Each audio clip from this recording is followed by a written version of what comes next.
നമസ്കാരം, നോ എഡിറ്റിലേക്ക് സ്വാഗതം.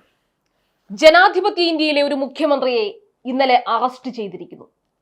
ദില്ലിയിൽ നടപ്പാക്കിയ മദ്യനയത്തിൽ അഴിമതി നടന്നുവെന്ന് ആരോപിച്ചാണ് ദില്ലി മുഖ്യമന്ത്രി അരവിന്ദ് കെജ്രിവാളിനെ അറസ്റ്റ് ചെയ്തത്. തെളിവുകൾ എവിടെയെന്ന് ചോദിച്ചാൽ ഊഹാപോഹങ്ങളുടെ ഒരു നീണ്ട പട്ടിക ഇഡി നമുക്ക് മുന്നിൽ നിരത്തും. മറ്റൊരു സംഭവം കൂടി ഈ രാജ്യത്ത് നടന്നു. ലോക്സഭാ തെരഞ്ഞെടുപ്പിന് ഇനി ഏതാനും ദിവസങ്ങൾ മാത്രം ബാക്കി നിൽക്കെ കോൺഗ്രസിന്റെ ബാങ്ക് അക്കൗണ്ടുകൾ മരവിപ്പിച്ചു. പ്രതിപക്ഷ സ്വരങ്ങളെ ഇല്ലാതാക്കാനുള്ള ഫാസിസ്റ്റ് ഭരണകൂടത്തിന്റെ നെറികെട്ട കളികൾ തുടരുകയാണ്. എന്തുകൊണ്ടാണ് അരവിന്ദ് കെജ്രിവാൾ അറസ്റ്റിലായത്? നമ്മൾ ഇന്നും ചർച്ച ചെയ്തുകൊണ്ടിരിക്കുന്ന ഇലക്ടറൽ ബോണ്ട് അഴിമതി തന്നെയാണ് ഇതിന്റെ അടിസ്ഥാനം. കോർപ്പറേറ്റുകൾ പേര് വെളിപ്പെടുത്താതെ രാഷ്ട്രീയ പാർട്ടികൾക്ക് കൊടുക്കുന്ന കോടികളുടെ ന്യൂജൻ പേരാണ് ഇലക്ടറൽ ബോണ്ട്. ഇങ്ങനെ ധനാഢ്യന്മാരുടെ കയ്യിൽ നിന്ന് തൊട്ടും തലോടിയും ഭീഷണിപ്പെടുത്തിയും BJP വാങ്ങിയെടുത്തത് 6060 കോടി രൂപയാണ്. കഴിഞ്ഞില്ല ഈ സംഭവത്തിലെ ഗൗരവമുള്ള തമാശ. ED എന്ന കേന്ദ്ര ഏജൻസിയെ പിരിവുകാരാക്കിയാണ് ഈ പണം BJP വാങ്ങിയെടുത്തത്. അതിന് ചില ഉദാഹരണങ്ങൾ പറയാം. ഫ്യൂച്ചർ ഗെയിമിംഗ് എന്ന സ്ഥാപനത്തിൽ ഏപ്രിൽ 2-ാം തീയതി ED റെയ്ഡ് നടത്തുന്നു.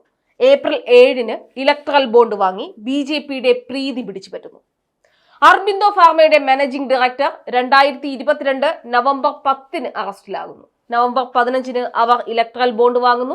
ജൂൺ മാസത്തിൽ ശരത് ചന്ദ്ര റെഡ്ഡിയെ കുറ്റവിമുക്തനാക്കണമെന്നും മാപ്പുസാക്ഷിയാക്കണമെന്നും ED തന്നെ കോടതിയിൽ ആവശ്യപ്പെടുന്നു. അതായത് ഈ ശരത് ചന്ദ്ര റെഡ്ഡിയാണ് ദില്ലി മദ്യനയ കേസിലെ മാപ്പുസാക്ഷികളിൽ പ്രമുഖൻ.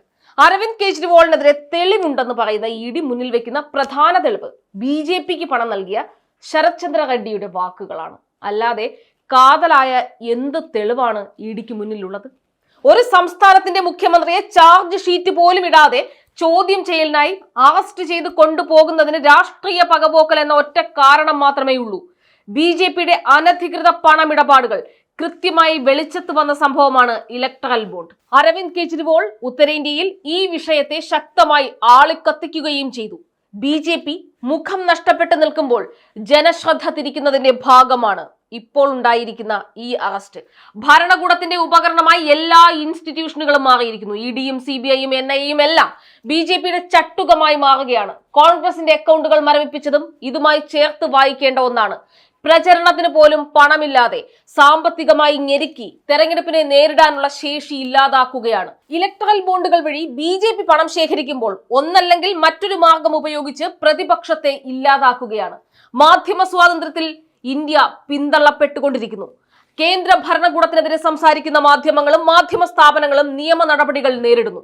ഇത്രയൊക്കെ രാഷ്ട്രീയ സാഹചര്യം ഈ രാജ്യത്ത് നിലനിൽക്കുമ്പോഴും നമ്മൾ പറയുന്നു ഇത് അടിയന്തരാവസ്ഥ കാലമല്ല എന്ന്.